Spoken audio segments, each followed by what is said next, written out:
Korrupsiya бүгүнкү видеонун темасы болмокчу. Коррупция менен күрөшүүнүн жолдорун негизги 5 топко бөлүп койсок болот. Эң биринчиси бул мыйзамдардын жөнөкөйлөштүрүүсү жана түшүнүктүү болуусу, кыскартылышы. Бир эле мыйзам, мисалы үчүн жөнөкөй жаран тарабынан жана мамлекеттик кызматкер тарабынан эки башка түшүнүлбөсү керек.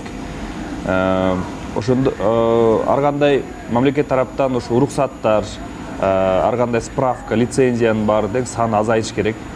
Каалаган ар бир жаран ошо каалаган справкасын интернеттен эле онлайн алганга шарттар түзүлүш керек. Башкача айтканда мамлекеттик кызматтар цифровизация болуш керек. Экинчиси бул технологияларды абдан активдүү киргизүү. Мисалы үчүн жолдорго камераларды орнотсок, ошол эле мамлекеттик кызматкерлерге же жанакы ГАИ деп коебуз, ошо жол сакчыларына пара берген азаят эле. Үчүнчүсү бул мамлекеттик кызматкерлерге маянасын көтөрүп берүү, айлык акысын көтөрүү.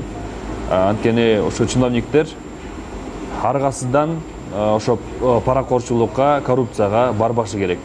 Төртүнчүсү, эгерде маянаны көтөргөндөн кийин деле чиновниктер ошондой паракорчулукка, коррупцияга бара турган болсо, анда жазаларын абдан кыйла көтөрүш керек, татаалдаштыруу керек.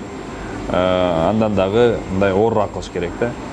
Эгерде бир эле жолу ошо коррупция менен, паракорчулук менен кармалып калган чиновник, аны эмкиде башка уже должностька албаш керек.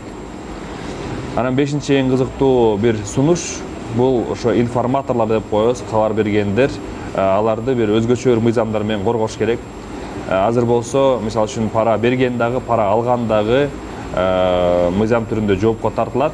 Ошо кээ бир топ адамдарды ошондой өзгөчө бир укуктар берип аларга, эгерде алар ошо атайын мамлекеттик кызматкерлерге пара берип көрүп, пара сунуштап көргөндө, аларды мыйзам менен коргоо алыш керек, аларды жоопко тартпаш керек.